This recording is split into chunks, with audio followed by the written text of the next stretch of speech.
Bonjour, donc moi je suis Victor Mathieu, je suis assistant en cardio à Annecy depuis 1 an et je vais faire une présentation sur la VNI et la contribution intra-aortique qui sont deux outils qu'on doit savoir manier quand on fait des gardes ou du service à l'USIC. On va commencer par la VNI, donc un petit peu de physiopathe déjà pour comprendre les effets de la pression positive en ventilation. Donc dans l'œdème pulmonaire cardiogénique, on va avoir une pathologie du cœur gauche à fonction systolique préservée ou pas, qui va mener à une augmentation des pressions capillaires pulmonaires et un œdème interstitiel qui s'installe lorsque cette pression elle va dépasser 15 mm de mercure, et puis de l'œdème alvéolaire au-delà de 25. Donc l'œdème alvéolaire va diminuer les échanges gazeux, ce qui va mener à un effet shunt. Sur l'œdème, on va avoir une compression des voies aériennes qui va augmenter le travail ventilatoire du patient. Une redistribution vasculaire vers les sommets, mais qui sera compensatoire mais pas efficace, puisqu'il y a un effet shunt qui se produit dans les alvéoles comblés d'œdème. Une augmentation de la post-charge du VD sur l'augmentation de la pression capillaire, l'augmentation de la précharge VG qui va être néfaste au-delà d'une certaine pression, et tout ça, ça va augmenter la consommation en oxygène du myocarde qui peut entretenir potentiellement un phénomène d'ischémie et entretenir l'œdème pulmonaire. Du coup, l'effet de la pression positive là-dessus, donc dans un premier temps, on va avoir une diminution du retour veineux, ce qui va diminuer la précharge du VD et indirectement la précharge VG aussi. Une diminution de la post-charge VG avec une diminution de la pression artérielle systémique. Et puis, l'effet de la pression positive dans les alvéoles, ça va augmenter le recrutement, donc augmenter la capacité fonctionnelle respiratoire, et puis maintenir les alvéoles ouvertes, ce qui va permettre d'améliorer l'hématose. Et si on ajoute de l'aide inspiratoire, on va diminuer le travail ventilatoire du patient. Il faut savoir que quand on met une pression positive sur un cœur sain, on va augmenter les résistances vasculaires pulmonaires, ça va augmenter la post-charge VD, donc ça va augmenter le travail du ventricule droit qui peut se dilater, et par interdépendance VD-VG, ça va diminuer le remplissage du ventricule gauche. Ça va mener à une diminution du débit cardiaque. Ça, c'est dans des conditions où il n'y a pas d'œdème pulmonaire, mais quand on a déjà un œdème pulmonaire avec des pressions dans la cavité gauche qui vont être élevées, ce mécanisme il va être moins vrai, et donc dans l'œdème pulmonaire cardiogénique, quand on met de la PEP, ça ne diminue pas forcément le débit cardiaque. Donc il y a deux moyens de traiter l'œdème pulmonaire cardiogénique. Le premier, c'est en mettant une pression positive continue. Donc là, on a une courbe de débit ventilatoire sur le temps, et en fait, la pression positive, ça va juste décaler cette courbe de débit à des pressions plus élevées. Alors que quand on ajoute une aide inspiratoire, là, le cycle, il est complètement il n'est pas physiologique, ça change vraiment la courbe de débit. On va avoir donc une pression expiratoire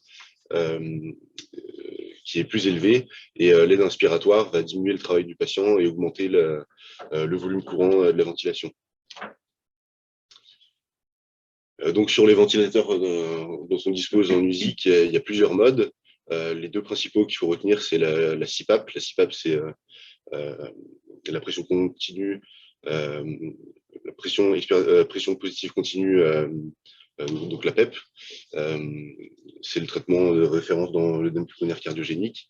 Et puis ce qu'on appelle généralement VNI, en fait, c'est la ventilation spontanée avec aide inspiratoire et une PEP. C'est aussi ce qu'on appelle le mode BiPAP. Et sur certains ventilateurs, dans celui qu'on utilise, c'est ce qu'on appelle le mode ST, donc spontané et timé en anglais. Les autres modes qui sont AVAPS, VPC, VAC, ils sont proposés par les respirateurs, mais il ne faut pas les utiliser dans l'œdème pulmonaire cardiogénique. Donc l'indication de la ventilation, en fait, elle est surtout clinique et assez large. Le diagnostic d'œdème pulmonaire, c'est que de la clinique. On peut s'aider en cas de doute sur la paraclinique, le CG, la radio pulmonaire, l'échographie cardiaque ou pleurale.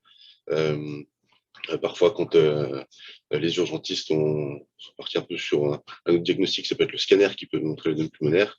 L'objectif numéro un, ce qui met en danger le patient, c'est l'oxygénation. Donc, il faut obtenir une saturation supérieure à 90%, et si on a une gazométrie, une PaO2 au-dessus de 60. Juste à titre indicatif, quand on utilise de l'oxygène aux lunettes ou au masque, c'est une estimation, hein, mais à chaque litre par minute d'oxygène, on augmente à peu près de 3% la FiO2. Ça, c'est vrai jusqu'à 6 litres. Après, c'est un petit peu moins. Ça peut donner une estimation de la FiO2 dont a besoin le patient. Donc, quand est-ce qu'on utilise la ventilation? C'est surtout sur la clinique. Quand le patient est polypnéique, il a des signes de lutte ou de détresse respiratoire. Et puis, dès la phase diagnostique, il faut tout de suite rechercher les signes de gravité, parce qu'il n'y a pas un algorithme qui dit on fait de la ventilation non invasive avant de l'intubation. Hein. En cas de détresse respiratoire très sévère, on peut appeler directement le réanimateur. Et donc, les signes de gravité, ça va être les signes d'épuisement, quand la fréquence respiratoire rediminue, que les troubles de conscience apparaissent, l'hypotension ou de la polypnée superficielle importante. La gazométrie, on peut s'en servir, mais en tout cas, ce n'est pas là-dessus qu'on va poser l'indication de ventilation. Alors, quand on ne peut pas ventiler, donc là, il y a beaucoup de lignes que je vous laisserai voir. Les principales, qui vont revenir, c'est celle-ci. Donc, c'est quand l'équipe n'est pas formée, donc ça, c'est pas censé être le cas dans les soins intensifs. Quand il y a une indication d'intubation imminente, donc sur de l'épuisement, quand l'œdème pulmonaire est lié à un trouble du rythme, par exemple ventriculaire grave, un OAP asphyxique ischémique qu'il faut mettre sur la table de Corot, parfois il faut intuber d'emblée pour pouvoir prendre en charge le patient. Le pneumothorax, évidemment, et puis tous les risques liés à l'inhalation, donc le post-arrêt cardiaque, le coma, l'utilisation de morphinique ou les infarctus qui vomissent beaucoup, il ne faut pas utiliser la VNI. Et quand on peut ventiler, c'est l'incertitude diagnostique, hein, on verra un peu plus tard, mais il y a beaucoup de situations d'insuffisance respiratoire aiguë où la VNI ou la CPAP vont être délétères pour le patient. Alors, comment on installe la ventilation? Donc, nous, on a cet appareil à l'USIC, donc c'est un Respironix Philips. Tout d'abord, on branche le raccord oxygène évidemment au mur et à la machine, sur le dos de la machine. Ensuite, on met un filtre à la sortie d'air ici, puis le tuyau et le masque, avec une fuite qui se situe sur le raccord ici. Et puis une petite tubulure qui se branche ici, puis sur le raccord aussi, qui va permettre de mesurer les pressions que reçoit le patient.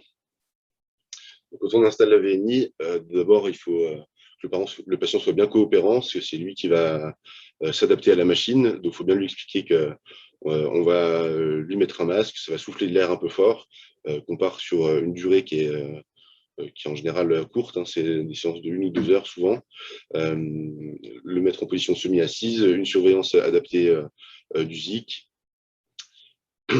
Pour sélectionner le bon masque, donc il y a 3 tailles de masques, on a des espèces de modèles, entre guillemets, pour choisir la bonne taille.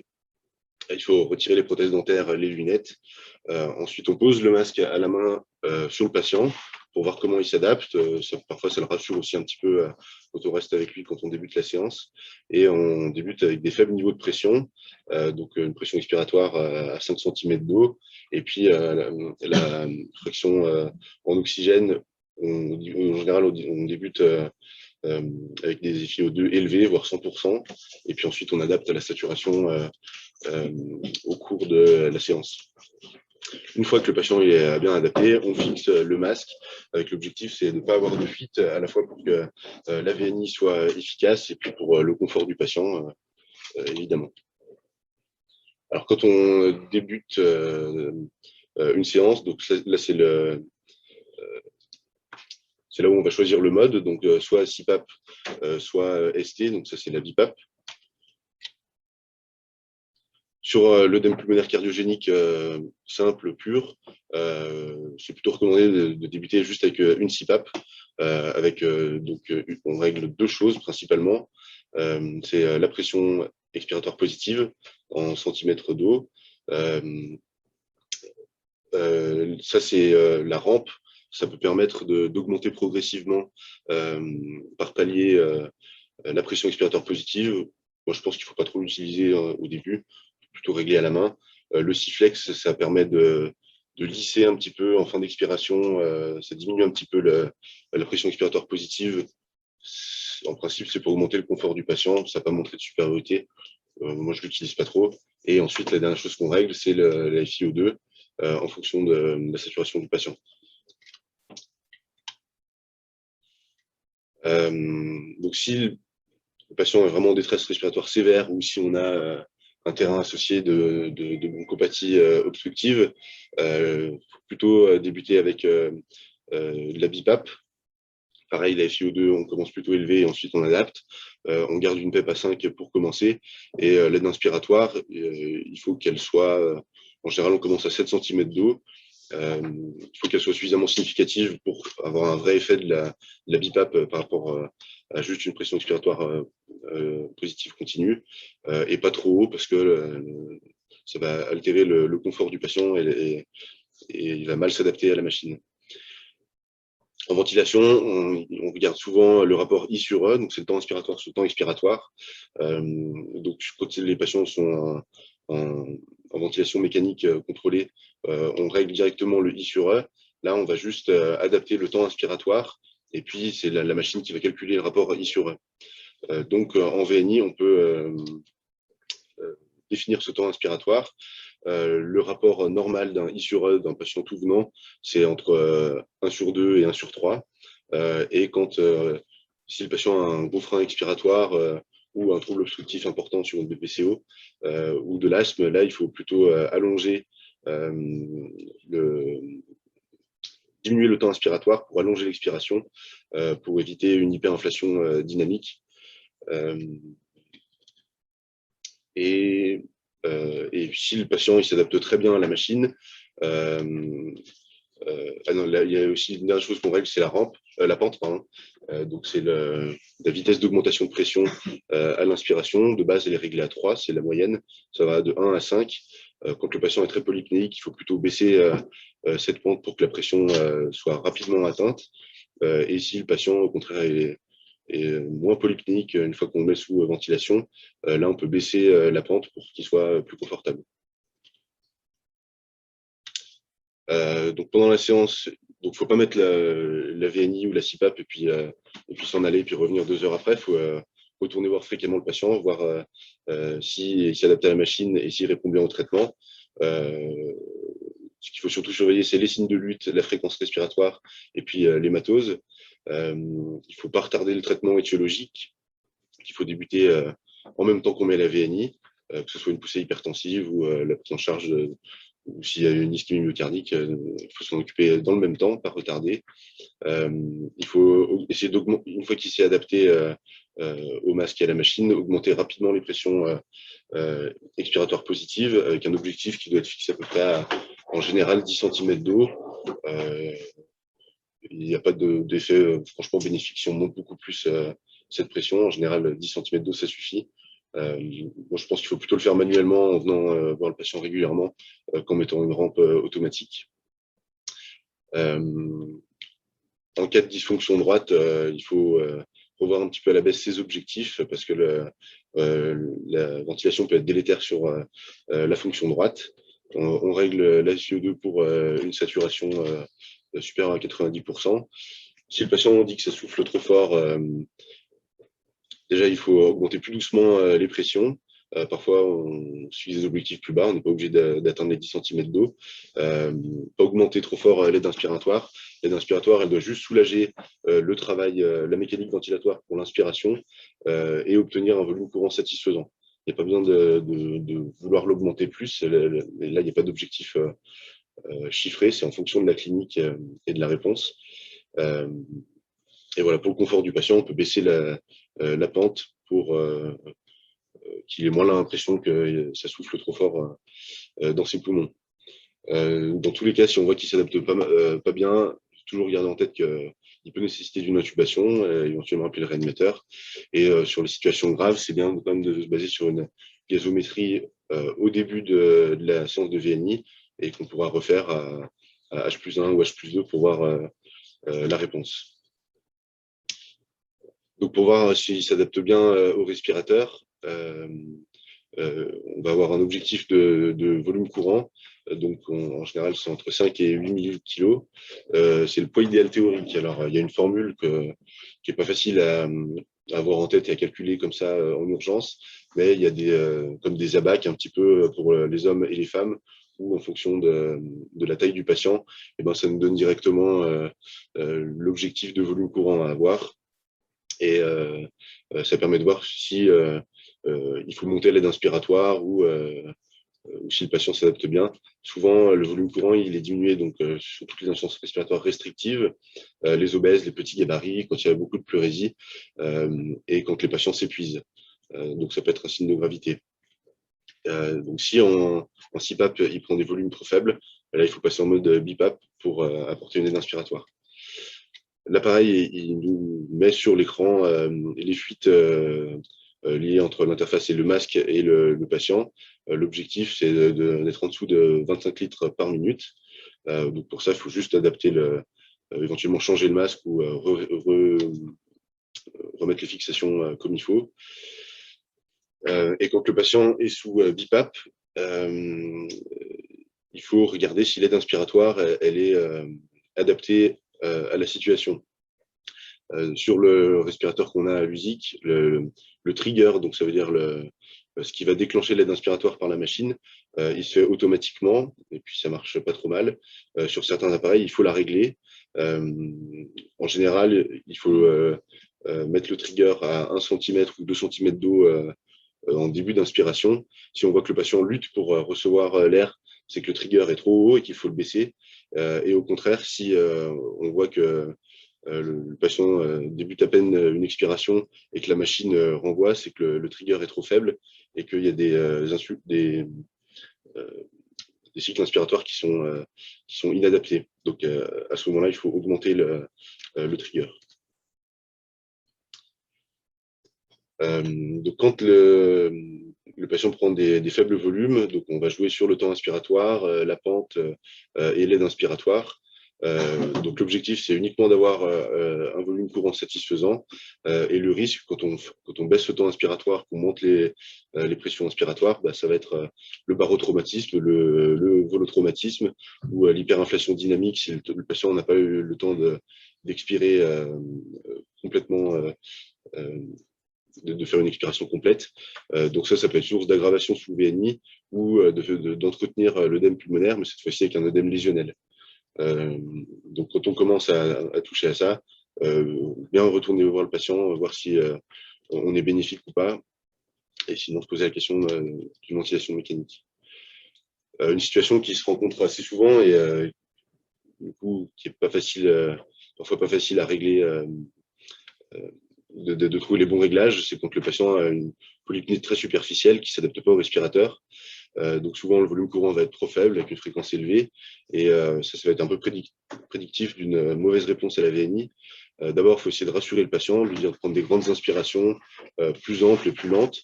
On garde des pressions basses le temps qu'il s'adapte.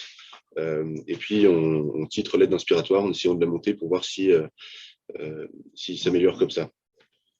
S'il ne répond pas du tout à tout ça, on peut essayer, dans certains cas, la sédation. On verra un petit peu plus tard.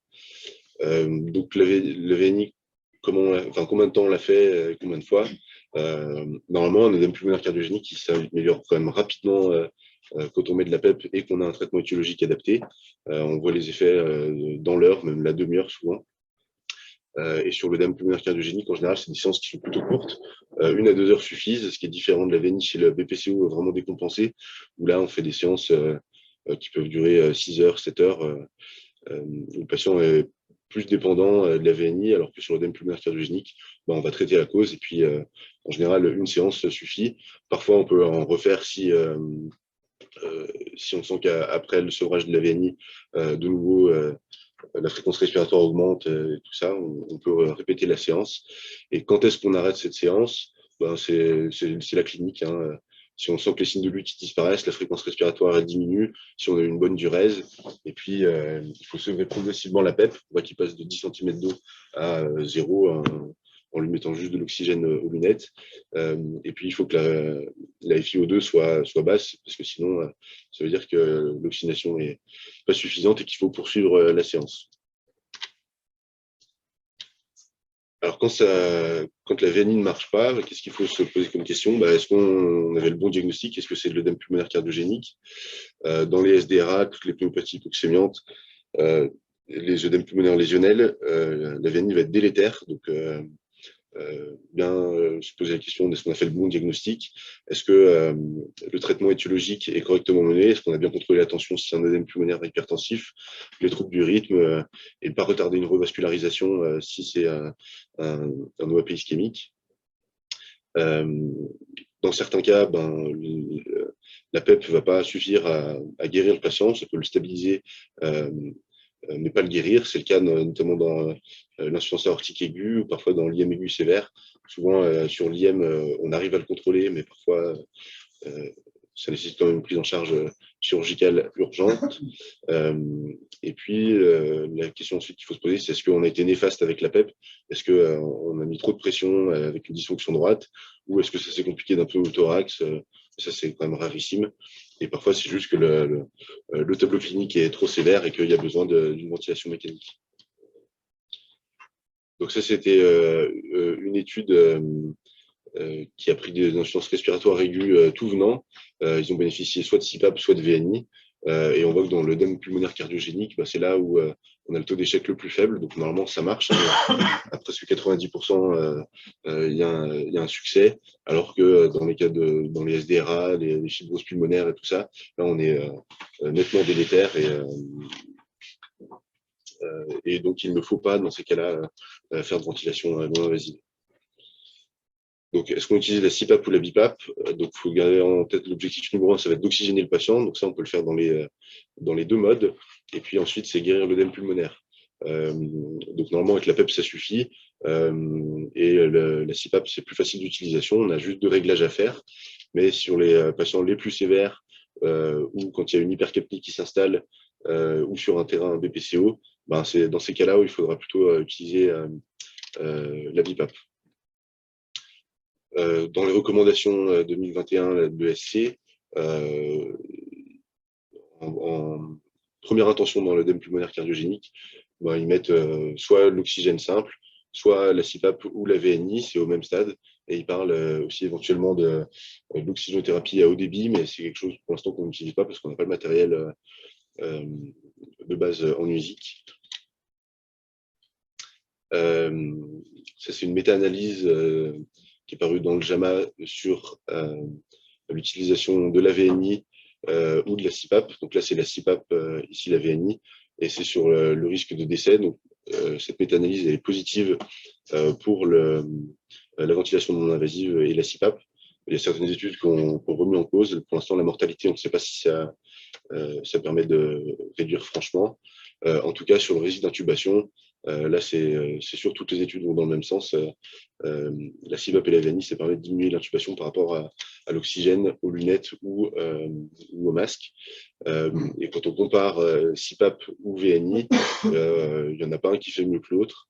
Mais bon, là, c'est tiré au sort, donc on n'adapte pas notre stratégie à la situation du patient. Donc ça n'a pas donné de résultat. Mais bon, en tout cas, on peut utiliser les deux.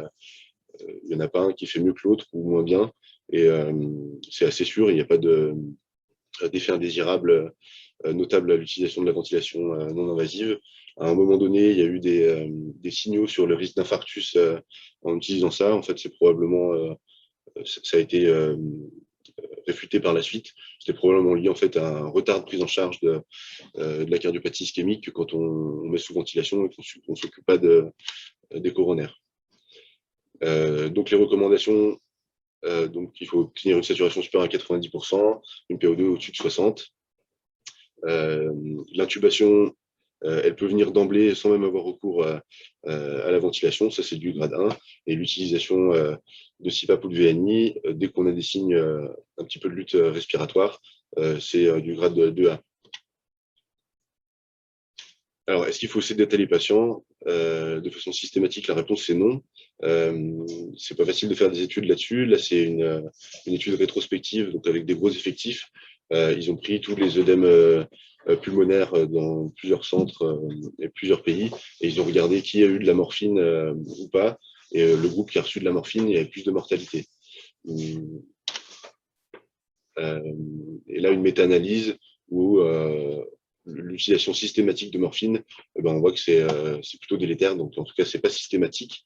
On peut essayer parfois si il y a un problème, si le patient est très anxieux et agité et il se synchronise pas avec le ventilateur, plutôt utiliser donc de la morphine plutôt que les autres, avec des petits bolus plutôt qu'à la seringue électrique.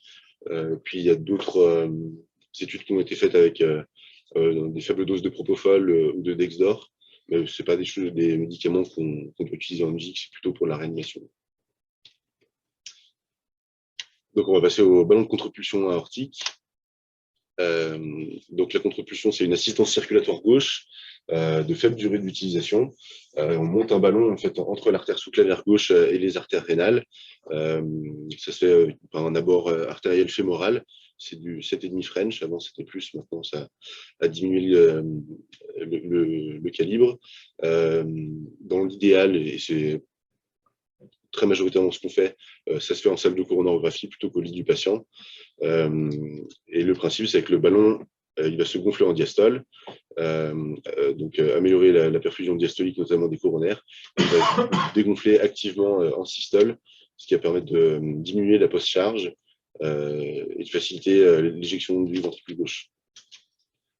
Donc ça, c'est une courbe de pression artérielle qui montre les bénéfices de la contre-pulsion.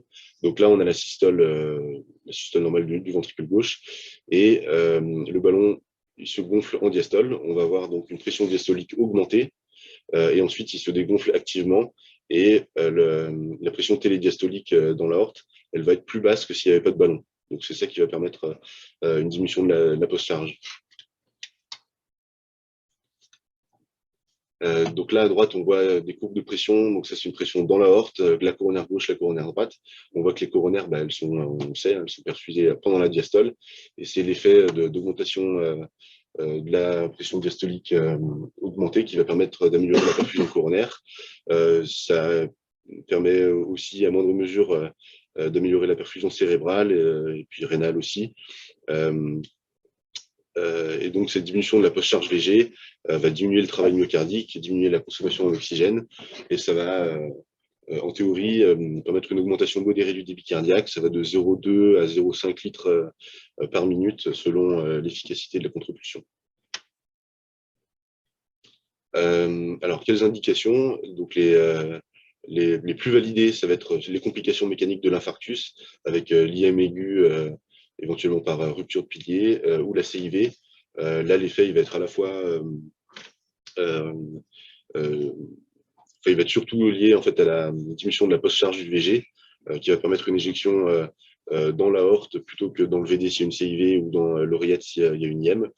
La deuxième indication, c'est le choc cardiogénique en sortie de CEC sur des pontages, par exemple, et également la décharge du ventricule gauche sous écho pour permettre d'éviter l'œdème pulmonaire sous écho. Et puis, avant, c'était utilisé un peu dans tout le choc cardiogénique tout venant, et finalement, avec l'amélioration soit des techniques de revascularisation, des stents, de la prise en charge globale du choc cardiogénique, c'est invalidé. En tout cas, il ne faut pas l'utiliser de façon systématique. Ce sera au cas par cas, plutôt et puis dans dans le choc cardiogénique d'origine ischémique. On peut l'utiliser aussi, pas à visée hémodynamique, mais plutôt à visée de la perfusion coronaire, quand on a un angor réfractaire, sur par exemple une lésion du tronc commun en attente de revascularisation, ou parfois aussi sur des revascularisations programmées, par exemple du tronc commun par angioplastie à haut risque. Ça peut être utilisé, pas de façon systématique, ce sera au cas par cas. Ça, c'est l'étude IABP Choc 2, parue en 2012, qui a qui a fait qu'on utilise quand même de moins en moins la contre-pulsion. Donc, c'était 600 patients avec un choc cardiogénique d'origine ischémique, 300 dans le groupe contrôle, 300 dans le groupe contre-pulsion, et ça n'a pas montré de mortalité à 30 jours, et puis même dans les études à 6 mois et 1 an, ça n'a pas montré de supériorité de la contre-pulsion. Donc, décevant sur l'efficacité, en tout cas, il n'y a pas eu non plus plus d'effets indésirables liés à la contre-pulsion dans cette étude. Même quand on l'utilise, on n'est pas forcément délétère. Juste à noter que quand même dans le groupe contrôle, il y a eu 10% de crossovers qui ont basculé dans la contre-pulsion. Donc, globalement, l'étude est quand même négative. Alors, les contre-indications de la contre-pulsion, ça va être l'IA significative. Au-delà d'un grade 2, il ne faut pas l'utiliser. Ça va aggraver un œdème pulmonaire. Et puis, évidemment, dans les syndromes aortiques aigus, mais on ne se pose même pas la question d'utiliser la contre-pulsion dans ces cas-là. Et puis, des contre-indications un peu plus relatives, c'est en cas d'AOMI sévère sur les ischémies membres et l'anévrisme de l'aorte abdominale, notamment quand il y a des thrombus dans l'anévrisme, ce qui peut créer des complications emboliques. Donc la contre-pulsion, ça s'installe principalement en salle de choro ou au bloc. Ça peut se faire au lit du patient avec des repères anatomiques. C'est le point de Louise, donc c'est entre le 2e et 3e espace intercostal. On mesure la distance jusqu'au nombril et ensuite du nombril à la bord fémorale, et puis on monte la sonde de la distance qu'on a mesurée comme ça.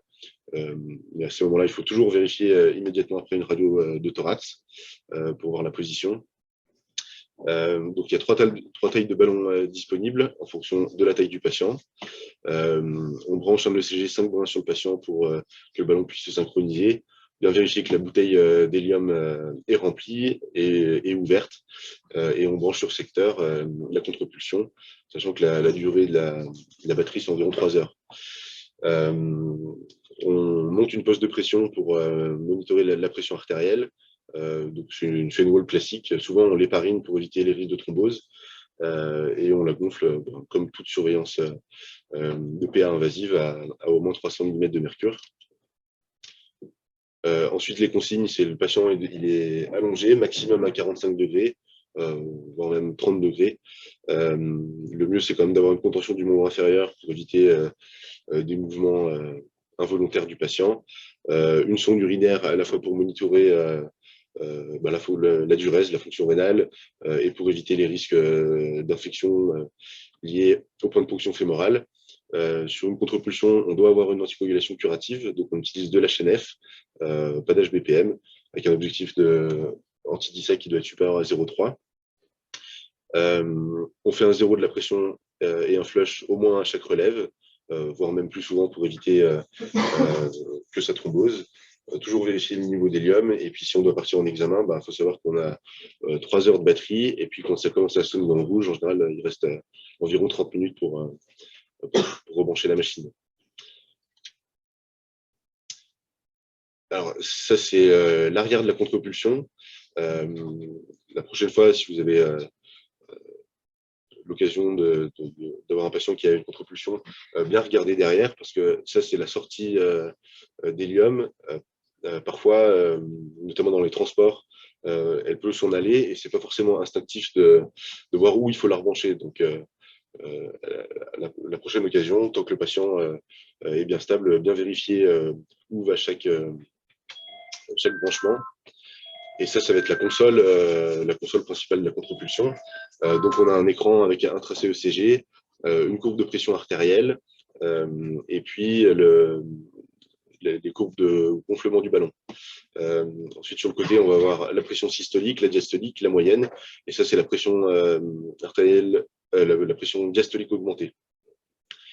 Ensuite, sur la console, en haut à gauche, on a le mode de fonctionnement, donc soit automatique, semi-automatique ou manuel. Là, c'est le bouton pour faire 0 de pression, démarrer l'assistance, mettre en pause. Ensuite, les deux là, ça va être pour synchroniser le gonflement du ballon au patient. Ici, c'est l'augmentation de gonflement du ballon. Et puis là, on peut retarder ou avancer le gonflage ou le dégonflage du ballon.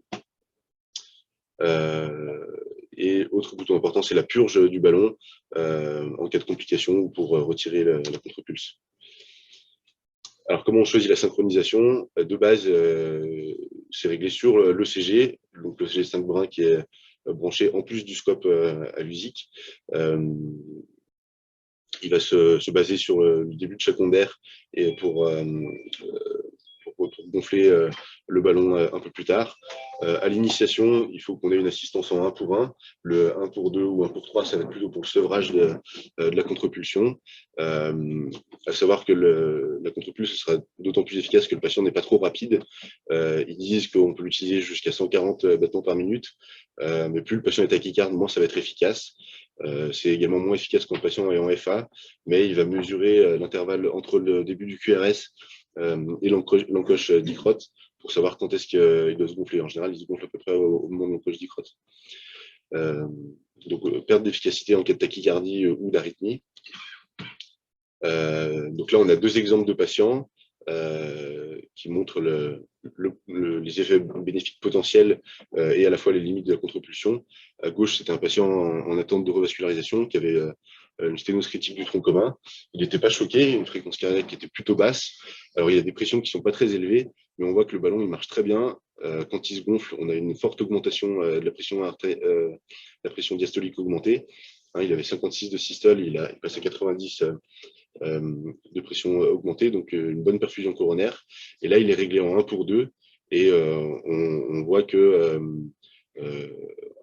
quand le ballon se gonfle, enfin quand il se dégonfle, on a une pression diastolique assistée qui est bien basse à 35 mm de mercure. Donc ça va favoriser l'éjection ventriculaire gauche. Là, à l'inverse, le patient est tachycarde, avec une hémodynamique qui est soi-disant meilleure que là. Mais on voit là que le ballon, il n'est pas du tout efficace. Il est trop rapide, en fait. Et on voit que la pression systolique, elle est plus élevée que la pression diastolique augmentée. Donc là, vraiment, la contre-pulse, c'est probablement dans ces cas-là où elle a le moins d'intérêt. Quand on laisse le réglage en automatique, il calcule tout seul le délai de gonflage et de dégonflage. Si on passe en mode semi-automatique ou manuel, là, on peut essayer de gonfler plus tôt le ballon plus tard ou de le dégonfler plus tôt ou plus tard pour essayer d'améliorer un peu les choses. Mais souvent, quand le patient est tachycarde, ça va quand même, c'est une limite un peu d'utilisation de la contre-pulsion. On va avoir du mal à améliorer ces chiffres. Donc l'augmentation, il faut toujours la laisser au maximum. Hein. Pour le sevrage, il faut plutôt utiliser une baisse de la fréquence de gonflage plutôt que de diminuer le gonflement du ballon. Ça, on laisse plutôt sur le maximum. Et puis la surveillance quotidienne, donc on surveille le point de ponction, une anticoagulation efficace, on vérifie le niveau d'hélium. Si on a bien une pression artérielle diastolique augmentée, toujours vérifier la perfusion du membre sur le risque d'ischémie, à la fois cliniquement avec le pouls, éventuellement on peut s'aider d'un Doppler de poche. Au moins toutes les 12 heures, on fait un zéro de la pression artérielle et on flush. Et puis une radio de thorax pour vérifier que là, on a un petit élément radio opaque qui est au bout du ballon de contre-pulsion. Il faut qu'il soit au niveau à peu près du bouton aortique. Il doit être 1 à 2 cm après le départ de l'artère sous-clavière pour éviter une ischémie du membre supérieur. Quand on retire la contre-pulsion, donc en général, on laisse le patient à jeun si jamais il y a une complication vasculaire qui nécessite une intervention. On arrête l'héparine 2 heures avant. On fait une purge manuelle du ballon avec le bouton sur la console. Et ensuite, on retire le ballon avec 2 techniques possibles, soit une compression manuelle pendant 15 minutes, et ensuite on laisse un fémostop pendant 4 à 6 heures, soit on utilise un dispositif de fermeture type angiocyle ou fémocyle. Si on rencontre une difficulté au retrait du ballon, surtout ne pas forcer. Parfois, c'est le témoin d'un caillotage dans le ballon, donc une perte de perméabilité, en fait, une rupture du ballon et du sang qui rentre dans le ballon et qui caillote. Et à ce moment-là, ça va nécessiter une extraction chirurgicale du ballon. À savoir que parfois, on peut mettre en pause le ballon si on veut faire des tests hémodynamiques, par exemple, on peut le mettre en pause. Il ne faut jamais que le ballon soit arrêté plus d'une demi-heure sans reprendre l'assistance. Alors, les alarmes qu'il faut connaître. Alors, il y a la première qui est rencontrée la plus souvent, c'est faible fuite de gaz. Ce n'est pas une alarme en général très dangereuse. Bien vérifier toutes les connexions, que ce soit sur la contre-pulsion ou au niveau du point de ponction fémoral. Quand il y a une alarme fuite de gaz importante ou si on voit du sang dans la tubulure extracorporelle de la contre-pulsion, ça c'est un signe de perforation du ballon. Ça c'est l'alarme urgente qu'il faut bien connaître. Il faut tout de suite arrêter l'assistance pour éviter l'embolie gazeuse. On fait une purge manuelle du ballon et il faut essayer de le retirer immédiatement. Là encore, si ça a cailloté, pas forcé, mais appeler le chirurgien vasculaire pour une extraction chirurgicale. Évidemment, l'alarme de faible niveau d'hélium, il suffit de remplacer la bouteille. Les bouteilles, elles sont en coraux sur la première réserve quand on arrive. Et une alarme qui est rencontrée aussi régulièrement, c'est quand l'augmentation de la pression diastolique est insuffisante. La première chose, c'est de vérifier la position du ballon, qu'elle soit bien en dessous de l'artère sous-clavière et au-dessus des fémorales.